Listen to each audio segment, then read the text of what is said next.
Hello everyone, so welcome back to Vijay sir academy. तो guys आज के इस वीडियो में डिस्कस करने वाले हमारे एचईसी के इकोनॉमिक्स का जो डायग्राम वाला पार्ट है, बस वो सारी चीज़ों को हम लोग कवर करेंगे। आपको मैं इस पर्टिकुलर वीडियो के अंदर आपके एचईसी इकोनॉमिक्स के बुक में जितने भी डायग्राम्स दिए हैं सबके सब डायग्राम को ट्राई करूंगा कि कवर कर लूँ। एक दो पार्ट में वीडियो में कवर हो जाएगा सारा का सारा डायग्राम। इसके अंदर बहुत सारे इंपॉर्टेंट क्वेश्चंस हैं जो आप सभी लोगों के एग्जाम में ऑलमोस्ट हर ईयर पूछा जाता है। तो वो सारे के सारे डायग्राम्स को देख के काफ़ी बच्चे कंफ्यूज होते हैं, इसलिए मैंने सोचा कि बस एक डायग्राम के ऊपर वीडियो लाया जाए जिसके अंदर मैं आप सभी लोगों के जो कॉन्सेप्ट है टोटल यूटिलिटी, मार्जिनल यूटिलिटी का जो उस समय आप बोर्ड पे देख रहे हो, इसके रिलेशनशिप में किस तरह का डायग्राम आता है आप सभी लोगों को वो मैं कवर करूँगा। लॉ ऑफ डिमांड का जो डायग्राम है वो कवर करने वाला हूँ। लॉ ऑफ सप्लाई का, आपका जो expansion of demand, contraction of demand, increase in demand, decrease in demand, और वही चीज़ सप्लाई के साथ होता है। जैसे कॉन्ट्रैक्शन, एक्सपांशन, इंक्रीज, डिक्रीज, ये सारी चीज़ें सप्लाई के साथ भी होती है। ये जितने भी डायग्राम आपके टेक्स्ट बुक में दिखेंगे सारे के सारे डायग्राम मैं दो पार्ट में कवर करने की कोशिश करूंगा। आज जो मैं डायग्राम आप सभी लोगों को सिखाने जा रहा हूं, आई होप सभी लोगों ने ये डायग्राम कहीं ना कहीं अपने स्कूल और कोचिंग क्लास में पढ़ा होगा। अगर तब भी अगर आपको समझ में नहीं आया है और आपको कोई ना कोई कंफ्यूजन है तो मैं आपको आज अच्छी तरह से इस चीज़ को एक्सप्लेन करने जा रहा हूं। सबसे इंपॉर्टेंट चीज़ कोई भी डायग्राम को बनाने के पीछे क्या होती है, सबसे इंपॉर्टेंट चीज़ ये होती है कि आप डायग्राम को पूरी तरह से कंप्लीट करो।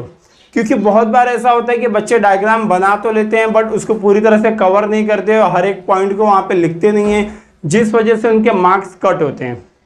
तो ये जो मार्क्स कट होते हैं इसको किस तरह से रोका जाए और किस तरह से एक कंप्लीट डायग्राम बनाया जाए, तो स्टेप वाइज देखेंगे क्या क्या चीज़ें बनानी होती है। जैसे आप सभी लोगों को पता है कि आपका टीयू और एमयू का जो रिलेशनशिप आता है, जैसे टोटल यूटिलिटी और मार्जिनल यूटिलिटी का मतलब क्या होता है पहले हम वो देख लेंगे। आप अपने टेक्स्ट बुक में पेज नंबर 110 पे आप टोटल यूटिलिटी और मार्जिनल यूटिलिटी का पैराग्राफ देख सकते हो। टीयू क्या बोलता है कि total utility refer to aggregate of utility derive from consume of all the unit. पूरा यूनिट कंज्यूम करने के बाद आपको कितना यूटिलिटी मिला उसको टोटल यूटिलिटी कहा जाता है। फिर से एक बार बोल रहा हूँ, पूरा क्वांटिटी जो भी रहेगा अगर कंज्यूम कर लिया आपने उससे आपको कितना यूटिलिटी मिला उसको आप टोटल यूटिलिटी बोल सकते हो।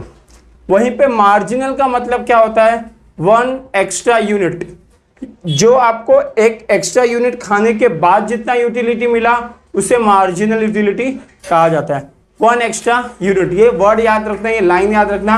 After eating a one extra unit how much utility you been derived is called marginal utility. Diagram देख लेते हैं इसका किस तरह का बनेगा। डायग्राम ऑलरेडी मैंने टेबल यहाँ पे बना दिया है। बहुत लोगों को कंफ्यूजन देता है कि टेबल में ये जो टोटल यूटिलिटी वाला पार्ट है वो कहाँ से आया, मार्जिनल वाला पार्ट है वो कहाँ से आया। अगर ये नंबर्स मिल जाए तो सर हम डायग्राम बना लेंगे। तो देखते हैं पहले ये नंबर किस तरह से आप लोगों को लिखा है और किस बेसिस पे ये लिखा हुआ है। तो आई होप सभी लोगों ने मार्जिनल यूटिलिटी के बारे में पढ़ लिया होगा। पहले मैं वो भी आपको एक्सप्लेन करूंगा कि डीएमयू का लॉ क्या कहता है। पहली बात तो लॉ समझ लो क्या है। जैसे जैसे आप यूनिट कंज्यूम करोगे, जैसे जैसे आप यूनिट कंज्यूम करोगे, आपने एक यूनिट खाया, आपकी भूख 10 की है, यानी आपकी जो यूटिलिटी है उस चीज को लेके वो ऑब्वियसली ज्यादा रहेगी। मान लो ये रोटी का क्वांटिटी है, अब पहली रोटी खाते हो आपको 10 की भूख है कि भाई भी और खाने का मन कर रहा है, मेरी भूख ज्यादा है। मगर जैसे ही आप दूसरी रोटी खाओगे आपकी भूख थोड़ी कम हो जाएगी, यानी 10 से 8 हो जाएगी। उसके बाद वो स्लोली स्लोली जैसे जैसे आप रोटी को कंज्यूम करते जाओगे वैसे वैसे आपकी रोटी के प्रति यूटिलिटी क्या होगी, कम होगी। स्लोली स्लोली यूटिलिटी घटते चले जाएगी। वहीं पे अगर 6th रोटी जब आप कंज्यूम करते हो वहां पे आपकी मार्जिनल यूटिलिटी 0 हो जाएगी, यानी कि आप अब वो चीज आपको खाना नहीं है, फिर भी आप बिना भूख का कोई चीज खाओ, बिना चाहत का कोई चीज खाओ, तो वहां पे आपका मार्जिनल यूटिलिटी यानी एमयू क्या हो जाएगा, 0 हो जाएगा।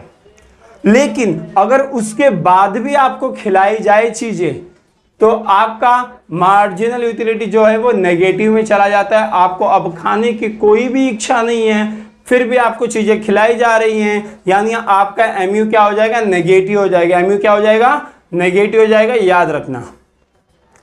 यहाँ पे मार्जिनल यूटिलिटी का किस तरह से नंबरिंग किया गया है देख लो। बस 2 के डिफरेंस पे किया गया है। 10 से 8 हुआ, 6 हुआ, 4 हुआ, 2 हुआ, 0 हुआ और -2 हुआ। आई होप सभी लोगों को ये चीज समझ में आया हो। अब देख लेते हैं कि टोटल यूटिलिटी का जो डायग्राम, जो टेबल दिया है, टेबल में वो नंबरिंग किस बेसिस पे किया गया है। इस टेबल में अगर आप देखो तो 10 और 8 को प्लस करके 18 किया गया है। 18 और 6 को प्लस करके अगर मैं इस तरह से बना दूं तो आपको ज़्यादा समझ में आ जाएगा। यानी ये इस तरह से आके प्लस होके ये 18 हुआ है, फिर ये 18 को 6 को प्लस करके ये 24 हुआ है। इस तरह के डायग्राम अगर आप अपने टेक्स्ट बुक में बना लोगे तो आपको चीज़ें ज़्यादा अच्छी तरह से समझ में आ जाएंगी बाद में के लिए। इस तरह से आप सिर्फ क्या करना है, इस तरह का एरो बनाना है जिसमें इसको और इसको 24 और 4 को प्लस करोगे तो कितना आएगा 28, 28 और 2 को प्लस करोगे तो कितना आएगा 30 आएगा। इस तरह से आप डायग्राम बना लोगे। जब एक बार आपका टेबल रेडी हो गया तो डायग्राम बनाना बहुत ईजी है। आपके सामने डायग्राम बना के दिखाऊंगा, एग्जैक्टली एकदम प्रॉपर डायग्राम बनने वाला है और आप अपने नोटबुक में इससे भी ज़्यादा अच्छा बना सकते हो। और एग्जाम में ऑब्वियसली आपको पूरी तरह से अच्छी तरह से डायग्राम बनाना है। क्या यहाँ पे आप कोई भी वैल्यू ले सकते हो? तो हाँ, आप कोई भी वैल्यू ले सकते हो, बस वो डिमिनिशिंग रेट में होना चाहिए। लेकिन मैं आप लोगों को सजेस्ट करूंगा आप एग्जैक्टली सेम वैल्यू को रट लो, क्योंकि एग्जाम में कोई एक्सपेरिमेंट करने मत जाओ।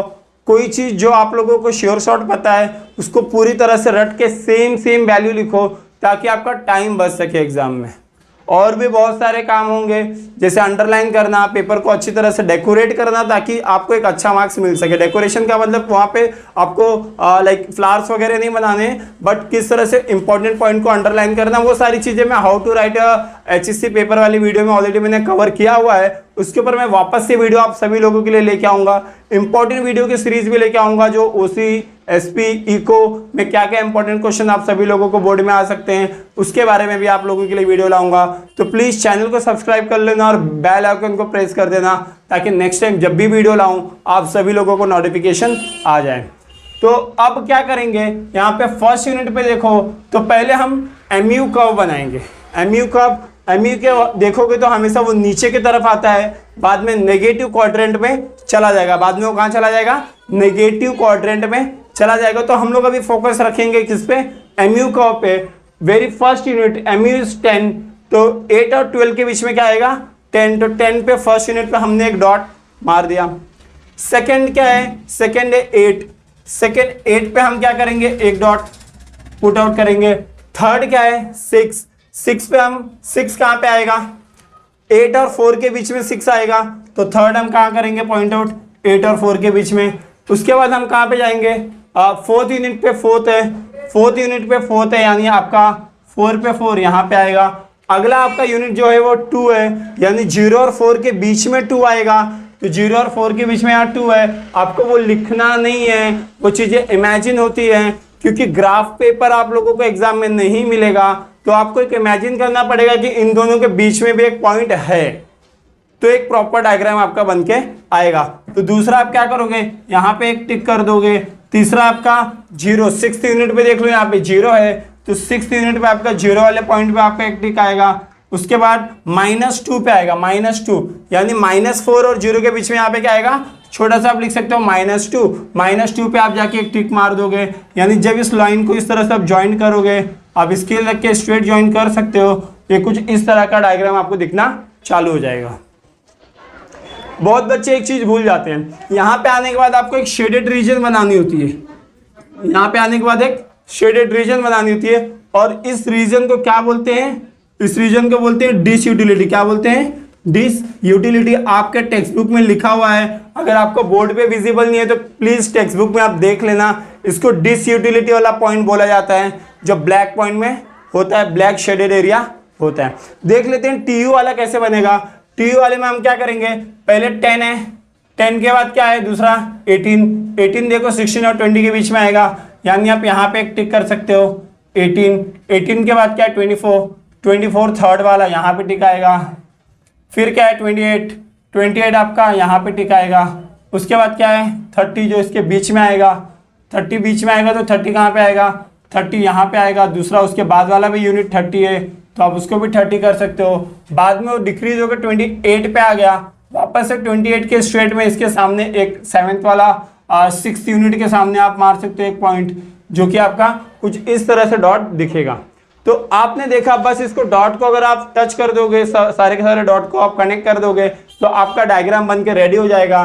क्या करना है, बस को टच करना है, स्केल की मदद से टच करना, लाइन स्ट्रेट होनी चाहिए, काफी अच्छा दिखेगा वो डायग्राम आपका।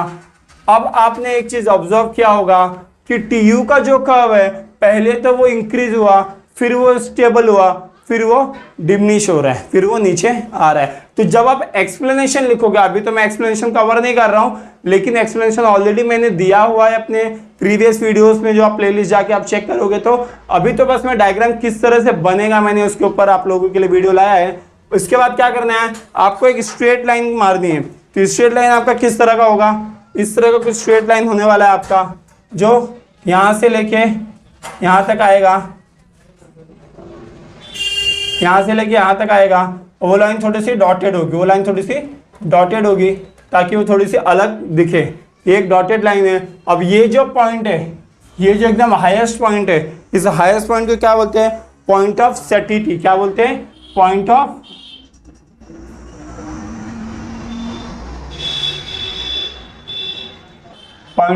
सेटिटी। ये जो आपका हाईएस्ट पॉइंट है, इसको पॉइंट ऑफ सेटिटी कहा जाता है। आई होप सभी लोगों को ये चीज अच्छी तरह से समझ में आई होगी कि पॉइंट ऑफ सेटिटी किसे कहते हैं, पॉइंट ऑफ डिसयूटिलिटी किसे कहते हैं।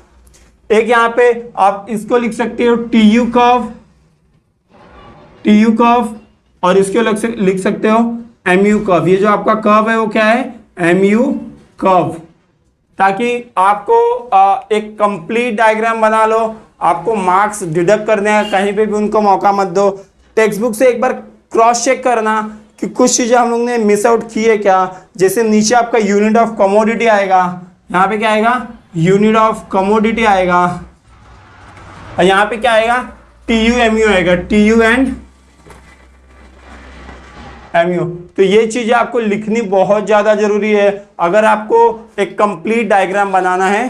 तो आई होप सभी लोगों को ये डायग्राम अच्छी तरह से समझ में आया होगा, क्योंकि क्या होता है कि बहुत बार हम डायग्राम बनाते हैं बट हमें मार्क्स नहीं मिलता। उसका रीजन होता है कि हम कंप्लीट डायग्राम नहीं बनाते। मैंने बहुत सारे बच्चों के पेपर भी देखे हैं। तो ये पूरा डायग्राम कंप्लीट हो चुका है, इसमें कुछ भी और ऐड ऑन नहीं करना है आपको। इस तरह का डायग्राम बनाना है, इंपॉर्टेंट क्वेश्चन है, एग्जाम में आने के पूरे चांस है। तो वीडियो को मैं अभी यहीं पे खत्म करूंगा, क्योंकि ये वाला डायग्राम थोड़ा सा लॉन्ग हो गया, वीडियो जरा सा आपका 10-12 मिनट का हो गया है। तो ये वीडियो यहीं पे छोड़ेंगे। अगले वीडियो में मैं आपको law of supply, law of demand, DMU, सारी चीजों को कवर करने वाला हूं। तो चैनल को सब्सक्राइब कर लेना, वीडियो को ज्यादा से ज्यादा शेयर करना। अभी की वीडियो में बस यहीं तक रखते हैं, मिलते हैं अगले वीडियो में। तब तक के लिए bye bye, take care, be safe and study well.